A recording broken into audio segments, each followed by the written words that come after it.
d'affaires pour les professionnels de l'immobilier et les collectivités publiques au Crédit Agricole Alsace-Vosges. Il nous présentera Christophe Glock, directeur général de Procivis Alsace et président de Pierre et Territoire. Il nous parlera de sa relation avec le Crédit Agricole et des projets qu'ils ont menés ensemble.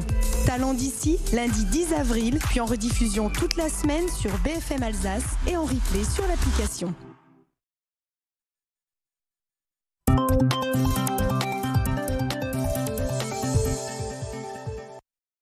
Ce soir à 21h10, 2 inédits sur RMC Story. Suivez les policiers d'Occitanie dans leur mission quotidienne. Et sur RMC Découverte, vendez votre voiture avec Maxime l'épicier, votre nouvelle série. Bonne soirée.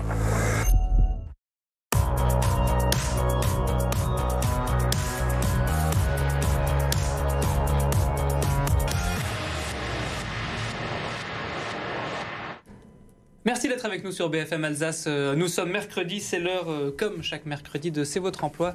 Et comme toujours, c'est en partenariat avec la radio Top Music, représentée ce soir par Anne-Sophie Martin. Bonsoir Anne-Sophie. Bonsoir Arthur. On va parler du secteur de la santé. Oui, et notre invitée, Romina Marcovici, vous êtes directrice du site Merck de Molsheim, qui compte 2300 salariés.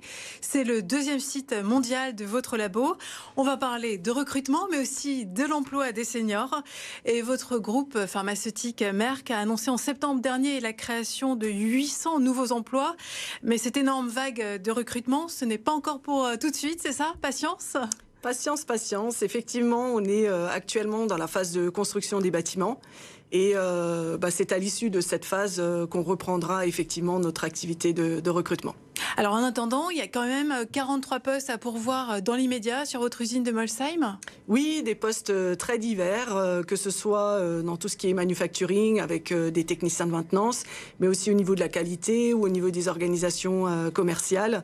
Au niveau de l'informatique, donc on cherche tout type de profil, que ce soit du junior aux personnes confirmées. Donc des profils très variés. Rappelez-nous ce que vous fabriquez à Molsheim.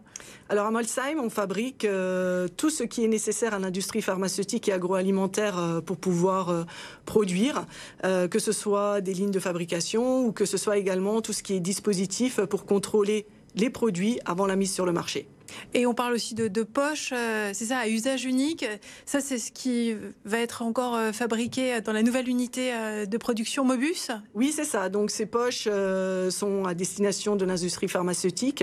Ça va être utilisé pour contenir que ce soit des antibiotiques ou des vaccins dans le processus de fabrication. Alors vous comptez 20% de seniors. On est considéré comme senior à partir de 50 ans, c'est ça? Alors chez nous, effectivement, c'est à partir de 50 ans. Alors comment bien intégrer ces seniors au sein de l'entreprise? Alors c'est des seniors qui sont avec nous pour la plupart depuis très longtemps. On a eu également, au travers des dernières vagues de recrutement, l'opportunité d'en intégrer davantage. Aujourd'hui, effectivement, on est à 20% de seniors dans l'organisation. Comment ça se passe? J'ai envie de dire très très bien. C'est plus facile d'accueillir un senior ou un jeune?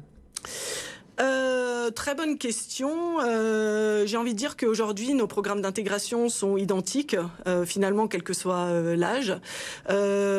Sur les dernières vagues de recrutement, on recrutait sans CV. Donc finalement, peu importe l'expérience, peu importe d'où vous venez, le parcours de formation et d'intégration est le même. Et oui, vous avez été les premiers à lancer ce recrutement sans CV, enfin parmi les premiers. Et à cette occasion, vous avez recruté pas mal de seniors? En fait, toutes les barrières tombent. Il y a plus. Ce qui est important, c'est vraiment le savoir-faire et surtout la motivation. Et en fait, nos seniors sont plutôt très motivés pour revenir sur le marché de l'emploi. Un senior est pas moins performant qu'un jeune salarié? Alors pas du tout. C'est au contraire, ils sont vraiment très engagés, très positifs, très contents de retrouver un emploi et de pouvoir continuer finalement à partager leur expérience avec le reste des collaborateurs. Est-ce que parfois il n'y a pas un double discours parce que le senior c'est un expert, certes, mais aussi il coûte plus cher à l'entreprise? En fait, aujourd'hui, alors pour ceux qui sont avec nous depuis longtemps, ce qui est vraiment très intéressant, c'est qu'ils partagent leur savoir-faire, leur expérience avec les nouveaux arrivants, et ça n'a pas de prix. Et vous accompagnez aussi les salariés donc, qui vont vers la retraite. Vous les accompagnez vers ce processus pour que la rupture avec le monde du travail soit moins brutale? Alors il y a beaucoup d'accompagnement, beaucoup de choses qui sont faites pour que effectivement la transition vers leur prochaine étape de vie se fasse le plus sereinement possible. Il y a aussi bien des interventions aussi de la CARSAT pour vraiment les familiariser d'un point de vue administratif, mais également beaucoup de partage, de discussions, et on réfléchit également à comment finalement les accompagner vers le monde d'après qui sera finalement coupé de leurs collègues, mais peut-être orienté vers de nouvelles activités comme des associations ou d'autres activités personnelles. J'avais vu que le gouvernement prévoyait d'imposer aux entreprises de publier un index senior. Qu'est-ce que vous en pensez ? Alors pour nous, c'est vraiment pas un sujet parce que encore une fois, notre objectif, c'est vraiment de les garder le plus longtemps avec nous. Donc pour nous, c'est avec grand plaisir. Vous seriez très à l'aise à l'idée de publier ces données-là ? Ah, complètement. Oui. Il n'y a pas beaucoup de turnover en fait chez vous ? Très peu, vraiment très peu. On est à peine au-dessus des 1% de turnover. Vous avez un accord de télétravail qui a Tout été, à fait. Comment ça se passe ça, concrètement pour les gens qui travaillent chez vous ? Alors, les gens en usine, j'imagine c'est plus compliqué. Mais... Oui, mais on essaye de trouver d'autres dispositifs pour leur permettre de pouvoir en profiter. Donc nous, on avait un accord de télétravail déjà avant le Covid. Donc c'est pas forcément le Covid qui nous a finalement poussé à en mettre un en place. Donc on en avait déjà un. En fait, après le Covid, on l'a enrichi. Donc aujourd'hui, chez nous, sur des fonctions, je vais dire, plus administratives ou de bureau, vous pouvez aller jusqu'à 12 jours de télétravail par mois. 3 jours par semaine, c'est ça ? Ouais. À peu près, ouais. Ouais. Vous avez parlé du Covid. De manière plus générale, est-ce que pour Merck, le Covid a été une occasion d'augmenter les bénéfices, tout simplement ? Alors, pour nous, je pense que personne ne peut se réjouir du Covid. On a eu beaucoup plus de demandes par rapport à des clients pharmaceutiques qui se sont lancés dans tout ce qui est recherche de thérapie et effectivement tout ce qui est travail autour du vaccin. Donc, on a focalisé plutôt notre activité en support pour essayer d'accompagner au mieux la recherche et finalement le remède qui fait qu'on peut tous se retrouver aujourd'hui. On peut quantifier un peu ce regain d'activité lié au Covid ? C'est assez compliqué parce qu'en fait, c'était vraiment une décision de supporter ces acteurs de la recherche. Et donc, il n'y a pas forcément eu plus, il y a eu des clients différents qu'on a décidé d'accompagner. Merci beaucoup Romina Marcovici du site Merck de Molsheim. 2300 salariés, c'est énorme. Merci beaucoup d'avoir accepté l'invitation de BFM Alsace. Avec plaisir.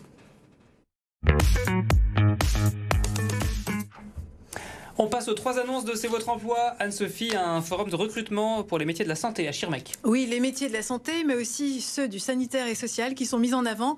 Et parmi les employeurs présents qui recrutent, les maisons de retraite, les EHPAD, l'Abrapa, les pharmacies, les ambulances de la vallée de la Bruche. Il y a aussi la région Grand Est et la CEA qui peuvent financer des formations comme celle d'aide-soignant. Rendez-vous mardi prochain, le 11 avril, et ça se passe à la cité scolaire Haute-Bruche de Schirmeck. La piste aux délices à Strasbourg. Oui, c'est un parcours découverte des métiers de la restauration à travers 3 ateliers et 3 restaurants. Premier atelier, dressage de table, ça se passe au restaurant La Corde à Linge. Ensuite, on passe aux préparations de tartes flambées chez Météor. Et puis ensuite, vous vous lancez dans les cocktails au restaurant Stork, situé dans la Grand Rue à Strasbourg.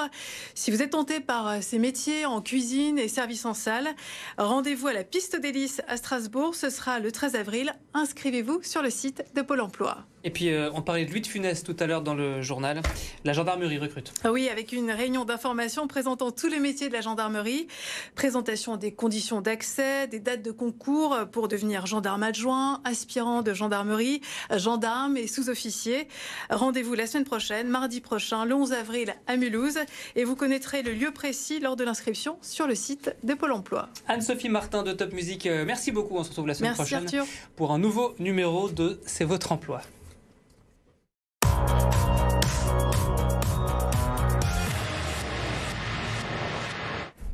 Votre météo pour demain en Alsace, la dernière nuit glaciaire.